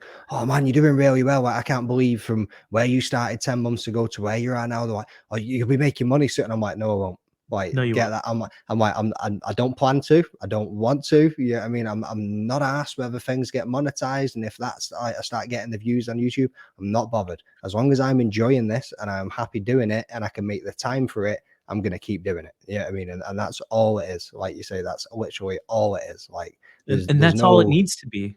mhm, That's all it needs to be. I would tell anybody, it's like, you know, I've had opportunities in the past. Like, I've been like asked, like, "Hey, we would love to bring you on as a writer," or "Hey, we'd love to, have you interview fighters for, MMA X or whatever." yeah. You know what? And I've always turned those shit. I've turned those down, and people are like, Mhm, "The fucking audacity of this fucking prick to turn us down! Like, this is paid work." And it's like, no, you yeah. know what? No, because I've had enough bosses in my life. I've had enough people in my life tell me what to do. And Mhm, now all of a sudden you're gonna like make me monetize a passion. You're gonna pay me a small pittance to fucking do shit that I wouldn't normally do. It's like, no, yeah. like, I'm not gonna sell myself out Or like that. act in a certain way that isn't your personality or style, and sign a Won't do it. contract that you Yeah. can't say this and can't say that, and it's like, Yeah. no, I've got my own No. space. Like, and I think there's also that little bit of pride as well. That's what I've said to people. Like when it comes to like even there recently getting invited to Octagon to go and do the media things. Like, I literally just reached out to Scott Wagden on Twitter because they posted about the show going to Newcastle, and I just said, look, how do I apply for media credentials? And he gave me his email. He said, just ping me an email. I literally messaged the dude and just went, look, I am nobody. Like my channel is tiny. I've started this X amount of months ago. This is who I've interviewed so far. This is the work I've done with other YouTube channels. I'm just very interested, and I would love to help promote the show, promote the fighters, and do whatever work I can to support you guys, because I think you're doing a brilliant job for UK MMA. No problem. Let me get back to you closest to the date. Cool beans. He emails me a few weeks before it. Would love to have you. I was like, mate, amazing. I could not thank the guy enough for giving me the opportunity. Just and that again, that was just like something going, well, let's see what it'd like being there as a media member and see what it's like behind the scenes and just experience that world. Like, and I was like, I might not even like it. I might go and do it once and just think, yeah, that's not for me. I'll stick to doing these interviews and things that I'm enjoying doing. But it was incredible. Yeah, I mean, and just to be given that opportunity on the back of an email saying, look, bro, like I like I say, it goes back to that self appreciation, but the pride that you get from it is, I'm no one. I'm not an MMA company. I'm not a brand. I'm not somebody with thousands and thousands of followers going, oh, I want to send a couple of guys to your show to make content for my website. You know what I mean? Like, I'm literally Yeah. a dude that has a job, a family, a dog. You know what I mean? Like anybody else, and I'm managing to do this stuff. Like, it's incredible. But your intentions were pure, and you had the wherewithal to think big picture, and it was, okay, well, there is a lot of things going on outside of the UFC. I'm gonna see what it's all about. Yeah. And a lot of people aren't even willing to do that because it's Mhm. UFC or bust. And I would tell people, it's like, that's not really true. Like, some of the most fulfilling experiences you're gonna have are gonna happen in the UFC. Like, the UFC does not need you. They don't need Yeah. anybody. Like, Mhm. they're a conglomerate. It's EPL. basically, right? They don't fucking need you, you know. But when you start going into other leagues, you start going into other sports or whatever, it's like, dude, they're dying for coverage. Like, Cage Warriors may not need you, true, Mhm. but you know what? There are other promotions throughout the UK that would love for somebody like you to go in and interview their guys and to give their fighters that sort of platform. And that's really what it's all about. Like, this sport is actually very accessible if you approach it the right way. And Yeah. that's the one thing I would tell anybody that's looking to get into this space. My number one rule: keep your intentions pure. Do what you need to do to fulfill yourself, your creative itch. Do the things that interest you. Avoid the UFC at all costs. Stick with your local promotions when you first start out. Go to the octagons. Go to Cage Warriors. Go to whatever is going on in your area, ECF, whatever, wherever you live in the world. Hit up those promotions and see what you can do. And I guarantee you, you could have 50 followers. You might even have less than that. But if the effort's there, if the passion's there, a lot can be forgiven, and you'll be given access if you ask for it. That's it. That's 100% it. And obviously, I think, again, social media aspect, people go, I want the UFC guy because it's going to get all the views. You know what I mean? But you could have like a much better conversation with somebody on one of the regional shows than what you'd actually find, especially in the early days when you're starting out and you're making these hiccups and you're not really like, I found that I would have a structure and I would try and stick to it too much rather than going with the flow of the conversation. But again, that's something that you learn over time. You know what I mean? And when you're going in with some of these big wigs, like you said, your fourth episode there with Anthony Smith, I think one of mine was Arnold Allen. He was the biggest name I had on, and it was the same thing where you done your shout out. I'd been speaking with him in DMs. I asked him, I said, like, no cheat, no chance, mate. Can I send you a poster and sign it for me? And he was like, yeah, no worries. Give me his home address. I sent him this poster, and then we kind of went from there. And then after a few months of doing the podcast, I was like, bro, I've got this podcast going on. Would you jump on? And he was like, yeah. I was like, man, like, I've got so much respect for that guy. Dude, that's fucking amazing. Good for you. He's been fucking phenomenal, like, all the way through, like, everything. He's been so supportive and shit too, man. He's incredible. He's such a nice guy, and his content's fucking amazing too. That's a great fucking story, man. That's great. It was wicked. Like, so what type of equipment did you kind of start out with? Like, for me, it was mobile phone. Just set up my phone and just went with that. Oh yeah, like oh god, what did I start with? I'm trying to think. Amazon.com budget stuff, really. Yeah. When at first, and you know, because I wanted to like get into it, but I didn't really want to, like, I was just like, yeah, you know, maybe I'll fuck around with this for a little bit, and then, you know, that'll be that. And then and that's kind of what I would tell anybody. I'd be like, you know what, when you first start out, buy the $50 mic, or you know, the 40-pound mic, or whatever it is. Like, don't spend really a ton of money. Like, make sure you love it first, then you can get your tube amplifier, right? Like, that's what I tell people. It's like, you know, don't spend the littlest amount of money as you possibly can, and then go from there. I mean, I was using Zoom. I had a cheap fucking shitty USB mic. I had a fucking terrible camera. It looked like a goddamn potato every time I would do something. Like, the early episodes were rough. Like, it's not a really great viewing experience. But then as time went on, and I knew I was going to be in this space for a long time, it's like, okay, cool. Let's get a 4K camera. Let's get a $500 microphone. Let's get the things that we need to upscale this. Let's get off Zoom. Let's go on StreamYard. Let's fucking start doing shit legitimately. And I'm very fortunate I have the resources to do that, because not everybody does. And, you know, that's what I would tell people. It's like, there's so many people that focus on the equipment at first, and the equipment doesn't matter. That shit doesn't matter at first. It's like, find out if this is really what it is that you want to do. You can always scale that up later. No, 100%. Like I say, I started with my mobile phone just sitting on a tripod, just facing me, like on a table, and just talking to it. And I was just like, see that first episode I recorded where I was just talking about my trip to UFC London, like my first event, and going down, and I was just like, this is fucking wild. Like, I'm just talking to a camera. Like, what am I doing here? Like, it feels so strange. And then I was like, oh, the audio was a bit echoey and tinny because it's in the room. And I was like, right, maybe I'll just try my gaming headset. So I just put the dongle into my phone and then had my gaming headset as well as my phone that I was rocking with that for a little while. And then eventually after a couple of months, I was like, maybe I could improve this a little bit better. Invested in this mic, audio interface, and obviously just things just sound that little condenser microphone, these headphones, like just little pieces, you know what I mean? Just build it as you go, you know what I mean? Like, yeah, and I would tell people, it's like, you know, you're not going to like sound the best. You're not going to look the best. Like your shit is not going to be up to industry standard at first, and that's okay. Like this is a journey, man. Like this is a journey, and it's going to start from humble beginnings, but that's part of it, dude. We have to put in our fucking dues, and you put in your dues by being humble and by learning. And that's what I would tell anybody. It's like, you're not going to get into this. Like, don't have the audacity that you're going to become Ariel Helwani in a year. Like that shit is just not going to happen. That's not how any of this works. It's a journey. It's a process, and be patient with yourself. Right. Because, you know, back to your earlier point about, you know, your age and your wisdom as you would apply it to certain areas. Well, it's the exact same thing with this. This is a very difficult space.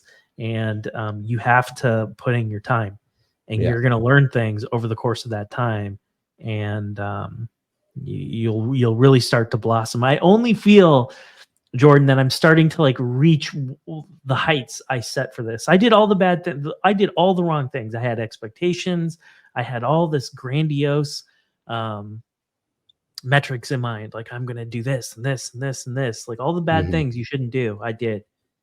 And just now I'm starting to really see the potential of what it is I've created and what it could eventually be. And I'm just like, okay, there's something there. Like there's that gut feeling, that gut feeling I had about Jack Hermanson winning, I have about my show. I'm just like, I can't articulate it all the best. Mistakes have been made. Mistakes will continue to be made. But I know that at some point, we're going to start manifesting the things that I have been working for many years. I know that. Just how I know the sun's going to come up tomorrow, I do know that for my show, we are going to hit some of those goals that I set, and it's already happening. It's already happening. And it's not because I have, you know, it's not because I have a certain playbook. I don't have the most followers. I don't have the best equipment. I'm not the best interviewer. I don't have any of those things, but I make up for all those deficiencies by the passion. And I think you see that when you see some of my things. If you go and you watch some of my episodes, you watch some of my interviews I've done over the past year, you watch me make fight predictions, you should be able to see that passion. And if you don't, then that means I'm fucking up, and you know, I need to do better. But I think most people see the purity of it. Yeah, well, that's what I was going to say, man. Like, you come across very authentic, very real. It's you. You can see that you're invested in this. You know what I mean? It's not, you're not sitting there as you, and that was what I always said as well. I was like, I don't want to be the interview style. I want it open, full conversations. I want to just be able to talk to people and really understand them. And that's what comes across from your videos, from what I've noticed. You know what I mean? And I think that resonates with a lot of people. And the people that doesn't, well, fuck them. You know what I mean? You're too materialistic and fake for my liking anyway. You can crack on with your fucking day. I'm not asked. You know what I mean? That's the way that I look at it. Yeah, no, you're right. And like, you know, and that goes to a thing where it's like, you're going to get to a point, and I'm now starting to see it more and more. Anytime I put out anything, people are going to not like it.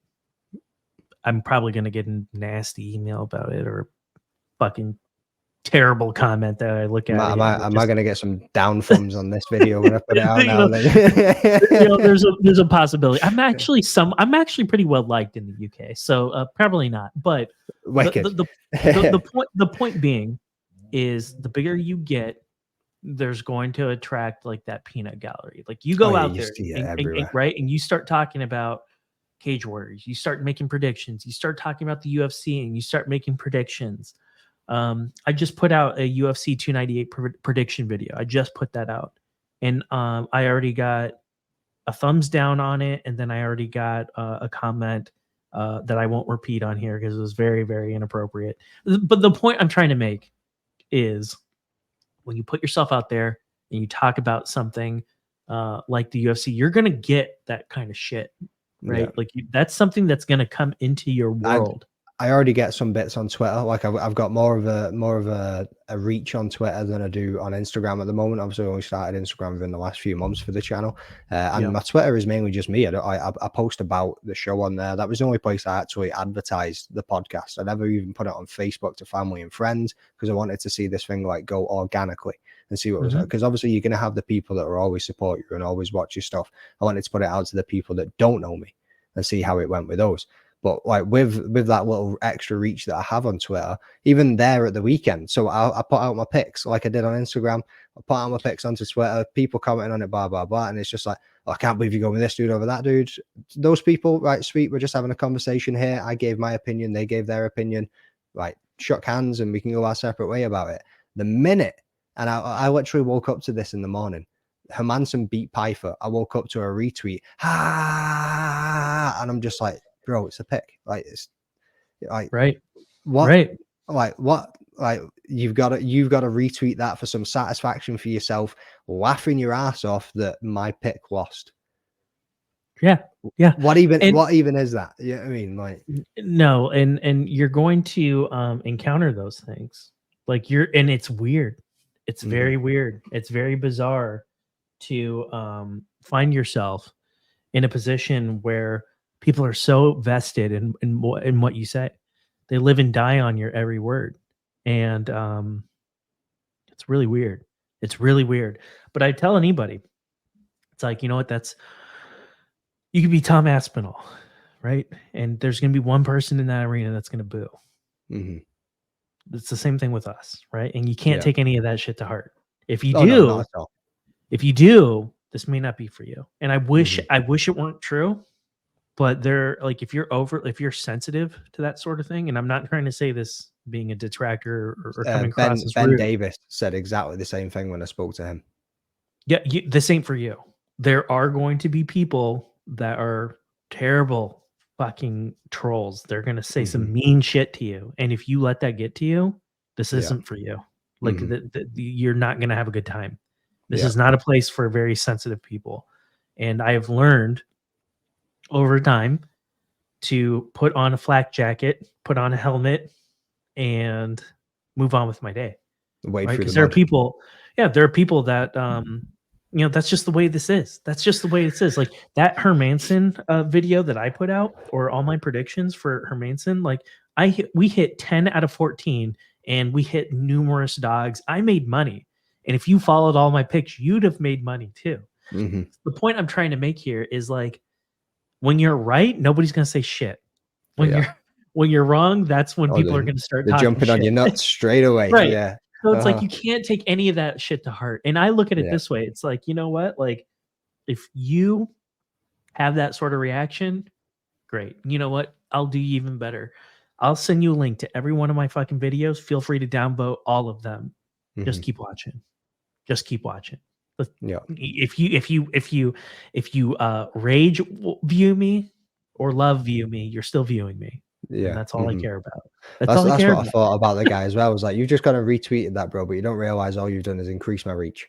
Like you've literally just put that out to more people to see what my thoughts were on those fights and what my thoughts were on those picks. Yeah, I mean that's literally all you've done. And then the other thing though is you also have to give yourself a little bit more room. And here's what I mean by that. He was talking shit to you after the fact. Yeah. You're talking about stuff before it happens. You're not the same. Yeah. You're not the same. It's like, we are not the same. Like I talk about fights before they happen. You sit back with the luxury of time and results to come back and criticize me. So I'll do you one better. It's like, you want to talk shit about me? That's fine. Guess what? It's 2024. Nobody's stopping you from making your own YouTube channel. Nobody's stopping you from doing your own fight predictions. Why don't you go ahead and do that and show me how it's fucking done then? Yeah, post your own picks. But even better, don't do it behind a keyboard. Put your face on a camera and tell the world how the fights are going to go down. And you know what? They won't. They won't, because they don't have the fucking balls. And that's what I would tell people. It's like, you don't take people like that personally, because they don't have the fucking balls to do what we do week in and week out. And that sounds pretty conceited. That sounds somewhat arrogant, but it's the honest to God truth. Yeah. And so you can't take any of that shit to heart because there's an anonymity factor there, and we don't have the luxury of that. Like, we're putting our shit out there, we're putting ourselves out there, and we're telling you how it works. And when we're right, no one says shit, and when we're wrong, people shit on us, and that's just the way it is. It's not going to be fair. It's not going to be pleasant, but you can't let it get to you. No, not at all. I've been through enough in this life to be thick-skinned enough to just be like, yeah, whatever, bro.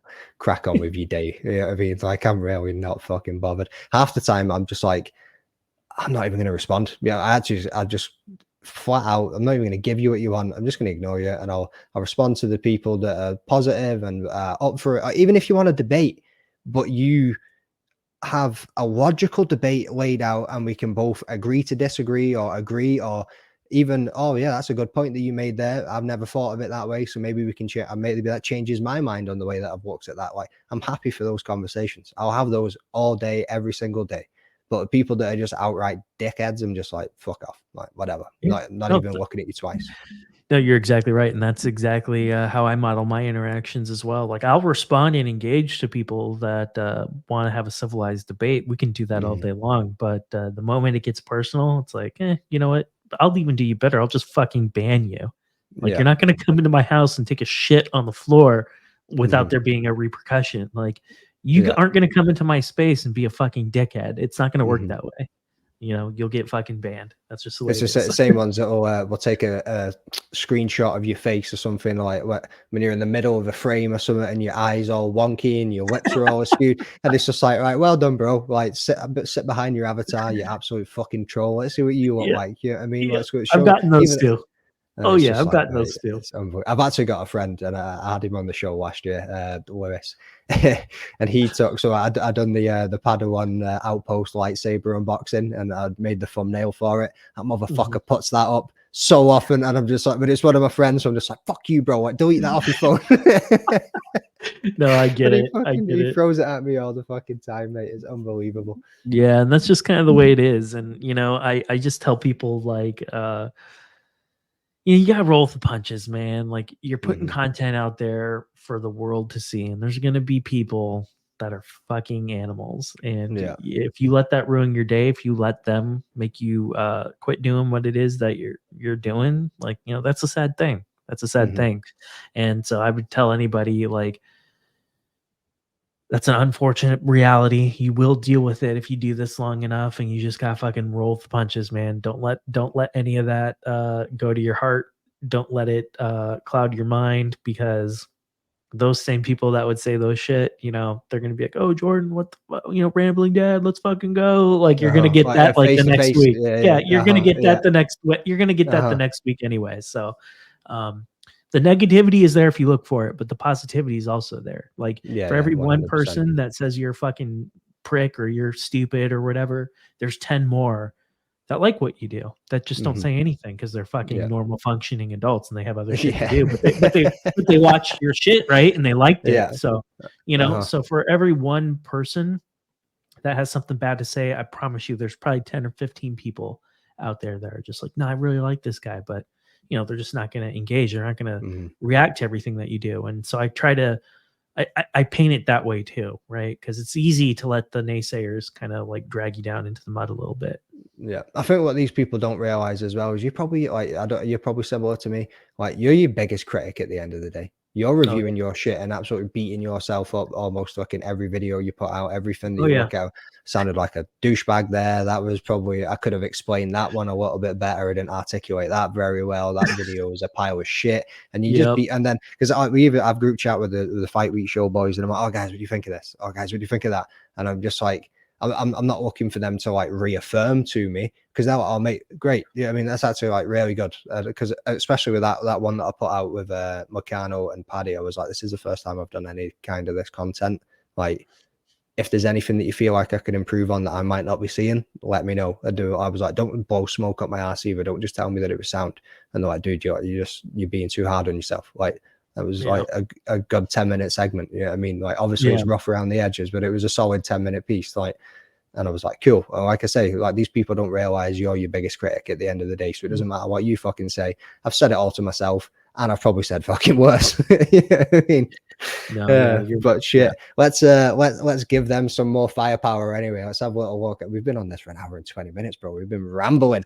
So let's fucking. You still got time? Yeah, you good? You yeah, we got another. Yeah, I got another 10 minutes or so. Then I probably have to bail. Yeah, right, no problem. Right, so let's fucking jump on over to this shit. So uno momento. There we go, rocking and rolling. Look at this. We're getting professional people. All right. Pick the right tab. Right, sweet. So we've got Volkanovski versus Poirier coming up, UFC 298. And obviously, you just said you put out your pick video, mate. So I'll definitely go and have a little look at that. Probably after this, to be honest with you. I'll probably do that before I go to bed. But Alexander Volkanovski, Ilia Poirier, what's your thoughts?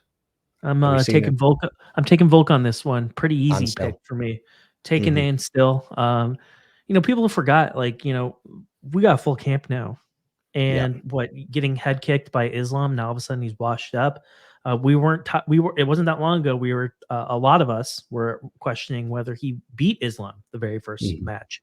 And for me, I like Volk in this spot. I like the doubt. I like that people think that he's long in the tooth and washed out. Here's the thing about Ilia Topuria. He's also been fighting a lot of wrestlers and grapplers lately. Alexander Volkanovski is a freestyle fighter. He can do it all. He can grapple with you. He can wrestle with you. He can strike with you. 5-round fight against Volkanovski is very, very different compared to a 5-round fight against one Josh Emmett. I like Alexander Volkanovski in this pick, and at -112, I think that's still quite the bargain. I am on Team Volk for this fight. Yeah, 100%. I'm with you there as well. Yeah, I mean, I loved a lot of bit of content that he put out a few days ago, where he was like being the old man, and he was like, the neighbor's yard comes 5 millimeters into mine. That was great. That was great. Yeah, that was great. And Camp Volk is a different Volk. That's one thing that I don't think people are putting enough stock in. I'm fortunate to know a couple of the people that train with him, and I think you're going to see a different Alexander Volkanovski on 18 Feb. And anybody that's, I think, doubting that and probably haven't seen it, needs to go and have a look at his fight camp videos that he's been putting out, and you can see the intensity, you can see how much he goes through it. And it was even the same, but what I'm seeing in these fight camp videos is very similar to the fight camp videos he was putting out for that first Islam fight as well. Like he's not looking past Ilia. Like he is training, he's dedicated to it, and he's just going to turn up and do it all over again. You know what I mean? Like, don't get me wrong, I'm liking how Ilia's coming towards it. He's being confident, he's being cocky. You've got to ride with yourself, you've got to bet with yourself, and he can bang. You know what I mean? Like you say, wrestling heavy as well. Like his ground game is phenomenal, and his striking has just been coming on even more and more. He's like KOing dudes left, right, and center. But like you say, the freestyler and Alexander Volkanovski, you can almost relate him to a GSP. He puts it all together so fucking well. It is unbelievable. And I hated this motherfucker because he kicked Max Holloway, one of my all-time favorite fighters. And see, when he beat him, I was just like, this dude's a douchebag.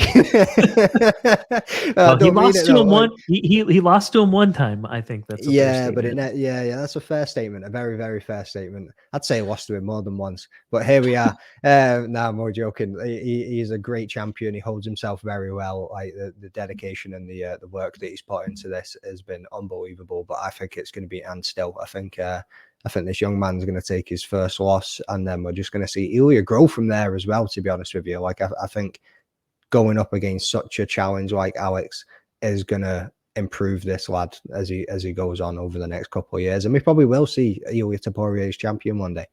But I'm also rooting for my man Arnold Allen. You know what I mean? I can the featherweight division is going to look pretty funky once we see the likes of Alex retire, Max retire, and see where it goes from there. You know what I mean? So especially with Max gatekeeping it for so long. But nah, I'm with you on that one. Alexander Volkanovski and still people. That's how that one's going to go. Anybody want to say shit in the comments? Go for it. Robert Whitaker, Paulo Costa. You think Paulo's turning up? That's a big one. So I just have a hard time seeing Whitaker getting bodied 2 fights in a row. I don't see that happening. No. I'm looking for him to make the adjustments. Paulo Costa, he's also been gone for about 15, 16 months. What does he look like? And you know, he's a very powerful guy, but he has a somewhat more of a limited pathway to victory, and at plus 170 odds, I'm sorry, that's just I'm all about taking risks. I'm all about taking gambles, but it's a very narrow pathway to victory for him. He's going to need to catch Robert Whitaker exactly how DDP caught him. I find that to be very highly unlikely. I'm expecting Robert Whitaker to perform in this bout as I expected him to perform in that DDP bout. I think Rob makes Paulo Costa look amateurish in this fight. I'm expecting him to completely rout Paulo Costa. I think he's going to cruise to a 30-27. You think? I do. I think he's going to completely style on Paulo Costa, and this is one of the fights I'm more confident in. Yeah, like you say, that bounce back, because I was the same. I didn't expect DDP to handle him the way that he did. It just didn't seem like the Reaper did it. You know what I mean? When you were sitting there watching that fight, you were like, what is going on here? Excuse me. I've had this cough for weeks, man. I just can't get rid of it. But yeah, I'm with you on that one too. I think Robert Whitaker's going to bounce back from his last performance. I think, like you say, he's got more tools in the box. He's got more range. I think he's just going to put it on him. I think he'll pop it. I think it's probably going to go a decision. I don't think he'll get the finish. I mean, we see Paulo Costa go into a decision fight a lot of the time, and I think it will just be a 3-rounder. And Paulo's probably going to be pretty bloody, more like the what do you call it, the Rockhold fight as well. Except from they probably won't be smothering each other in blood like something out of Brokeback Mountain, the way that it was looking from that fight. You know what I mean? Yeah, some of the memes and things, but. Yeah, how's Paulo gonna look? I think he'll turn up for the fight. I made that little joke a minute ago, but I don't think he's gonna be pulling out of this one. He was kind of still willing, even with the staph infection in the last one, but it just seems like he doesn't take things seriously enough sometimes. Like, he's a great personality on Twitter. The memes and the jokes that he puts out there are great, and he is one hell of an athlete too. Like, the man is, as he likes to say, is jacket. Yeah, you know what I mean, but yeah, that secret juice, I don't think is gonna get through the Reaper either. So obviously we've got some mega controversy around this man, Ian Garry and Geoff Neal. How do you see this one playing out? This is one of the easier fights for me to pick. Unfortunately, well, maybe it's fortunately, depending on your view of it. I think Gary is going to put on a clinic.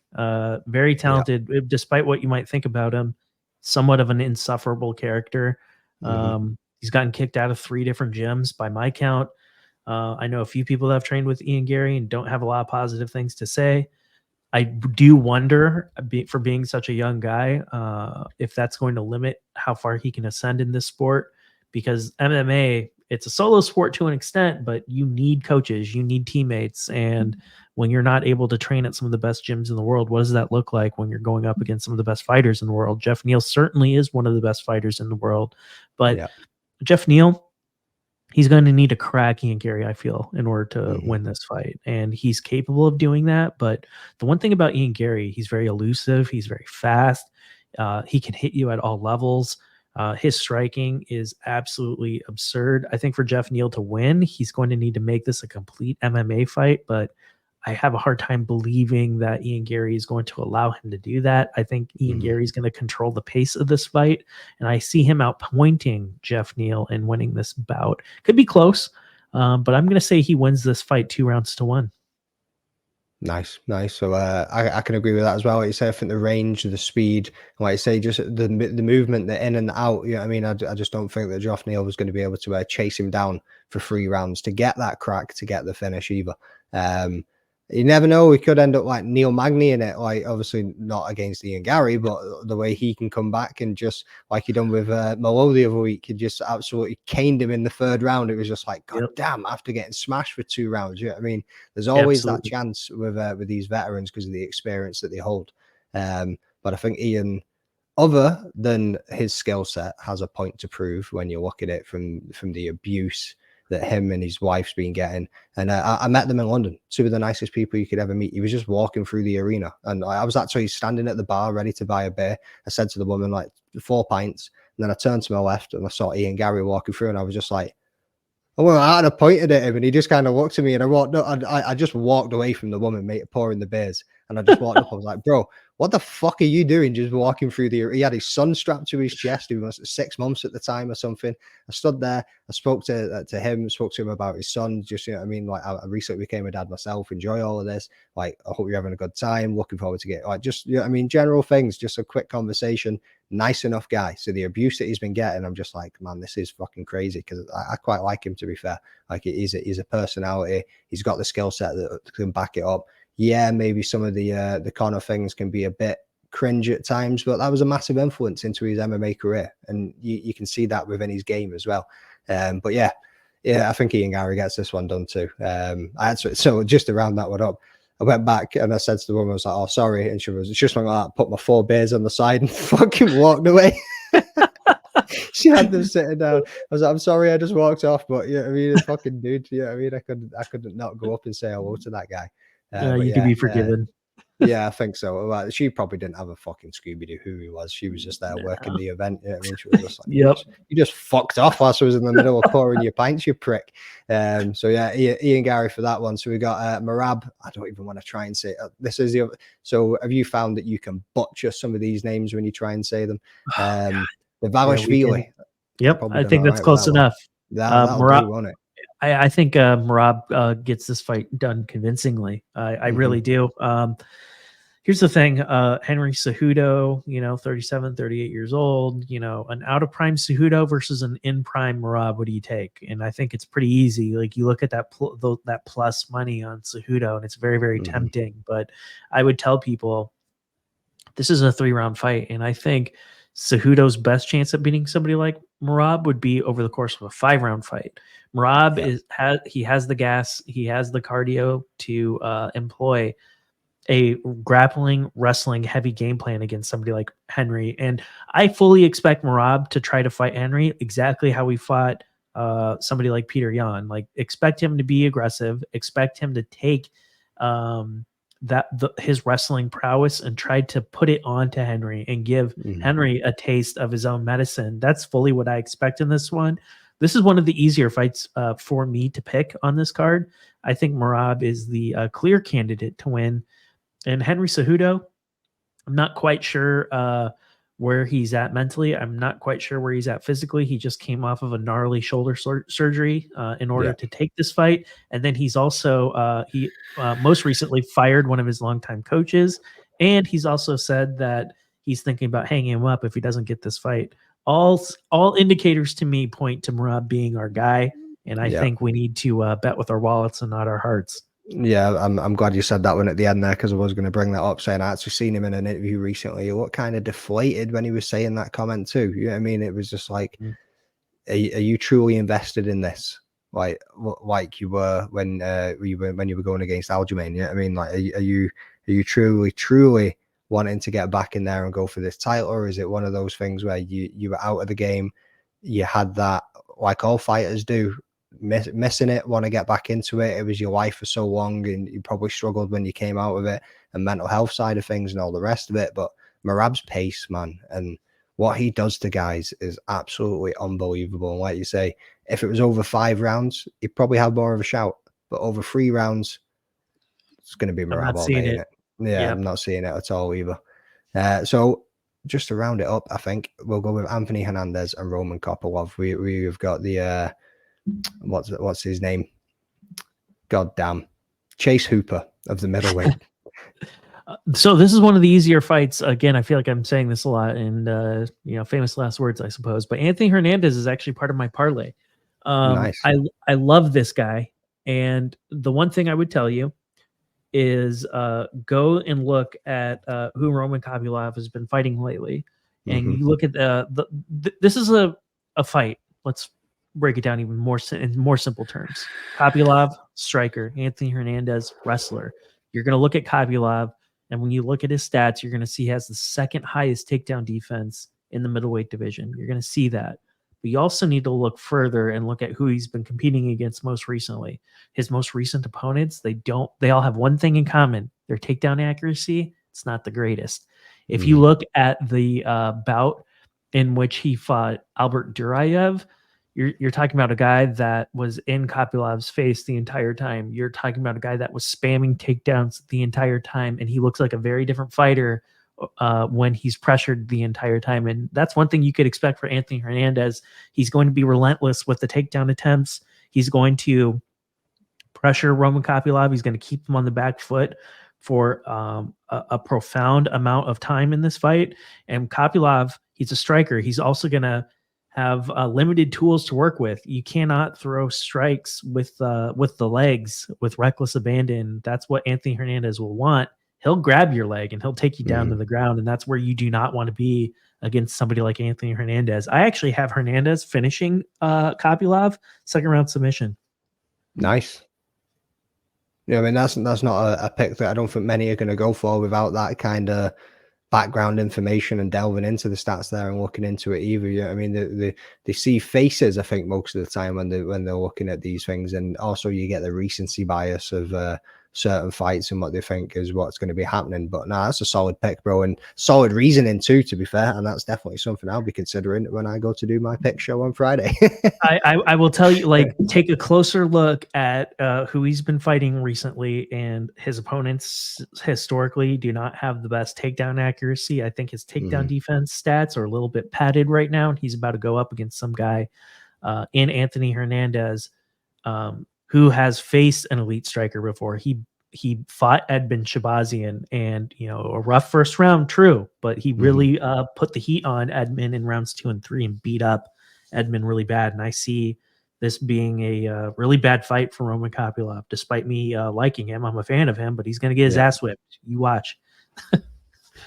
I'm ready for it. I'm ready for it. So just quickly to round this up as well, what's your thoughts on this UFC 300 palaver and the main event being held? You know what I mean? Like, Dana is like a gatekeeper of the main event at the moment. Well, I think the reasoning for that was because a lot of the plans have gone awry for UFC 300. The thought process was we would get Conor McGregor to be on 300, but he's probably still juiced to the gills and would melt a piss cup if he had to freaking test right now. So that's not potentially doable. They've asked John Jones if he'd be able to headline the event. He's not healthy. They are probably dipping into that well and saying, well, what else could we possibly gin up here? You have Sean O'Malley at 299. How do you stack this deck? What is it that you do? And do you feel like they've overstacked? Sorry to jump in. Do you feel like they've overstacked 299 for what they are trying to say that UFC 300 is going to be? Don't get me wrong. UFC 300 has got a ton of former champions on there, like you have never seen before, and they're obviously trying to stack it up for 3 title fights that are going to be on this thing. But do you feel like the star power that they have brought in for 299 has taken away from the 300 just that little bit? Yes, I do. I think that's certainly valid. I got an idea though. Here's my 300 headliner. You fucking do Alex Pereira and you do freaking Aspinall heavyweight. You think? I've seen a few people speak about this. I say you fucking do it. I mean, you that's really, a great fight. Bro, you really want Pereira to get smashed? It doesn't matter. It's a great fight. It's a great fight. You want to watch that fight, don't you? Yeah, well, I would watch it. Of course I would watch it. I want to watch it too. But at the same time, bro, like, Tom's ground game is absolutely phenomenal. And I know we've got him training. We've got Pereira training with Glover Teixeira, and he's probably he's going to be putting in the work. I understand that. We do it at freaking calf heavyweight. Kicks are absolutely insane. Yeah, again, like, I know the dude's a monster. How's his cardio going to be looking at heavyweight? Like, if he's getting cracked. Yeah. I mean, look, Tom just flatlined Pavlovich. Like, he's going to flatline Pereira too. Like, I don't know, but there needs to be intrigue, and we need to have a fight like that to make 300. Like, because there are questions. It's like, well, how does that?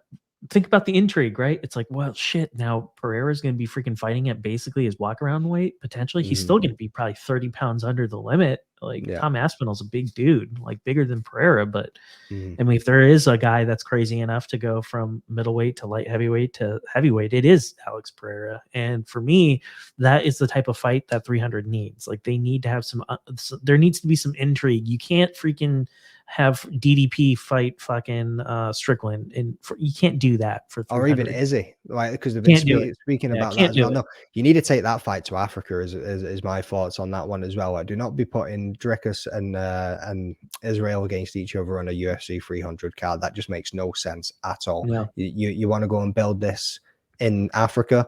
you take that fight there, and that's what you hold. You know what I mean?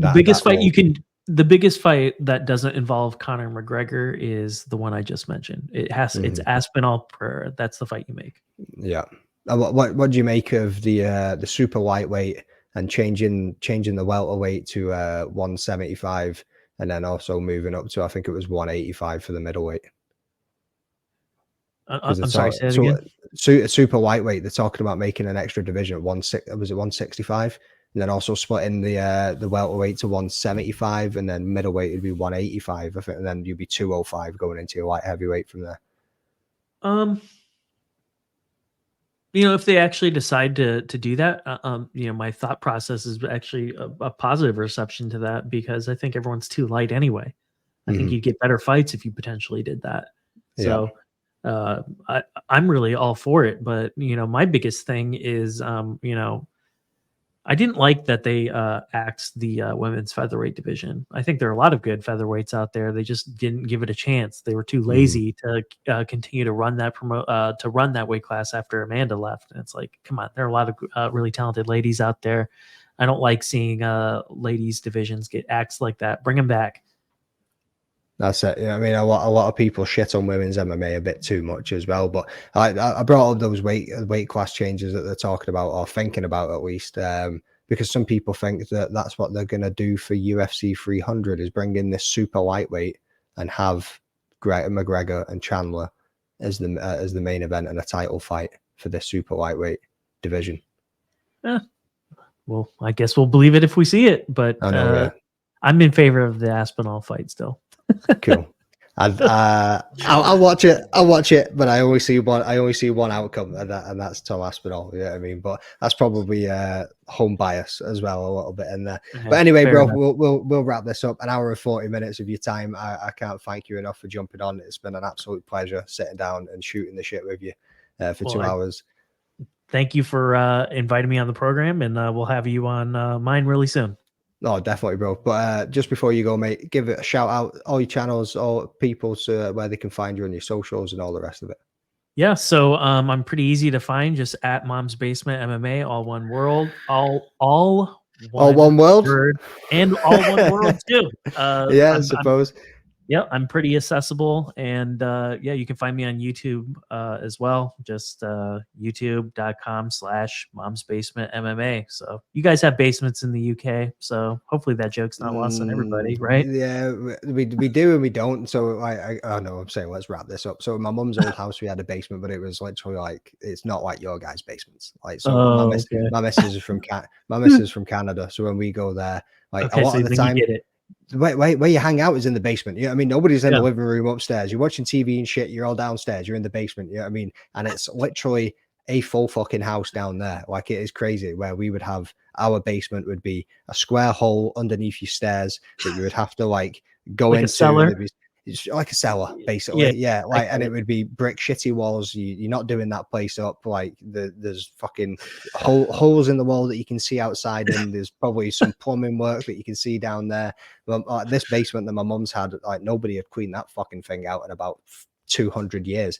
There was shit down there that we didn't even know whose it belonged to. Yeah, I mean, there was old bikes, there was all sorts of shit. It was cool to try and rummage through some of it, but the mom's basement thing, we will get it, but it isn't something that's that sometimes common, that joke doesn't translate over. I think the one thing I would explain to people that aren't familiar, it's like it's a tongue-in-cheek name. It basically means, it infers that I'm a loser that lives in his mom's basement, and that's where the show's coming from. So there you go. That's the joke explained. He's just a troll, people. He's just a troll. Right. Again, thank you, brother. Thank you for coming on, and we'll definitely get onto this again another time. All right, Jordan. Thank you. All the best, mate. What's going on, people? Arnold Allen here. Make sure you subscribe to the Rambling Dad podcast. Keep up to date with all his MMA content, fight breakdowns, interviews, and all that stuff. Give him a follow, give him a subscription, and get over there.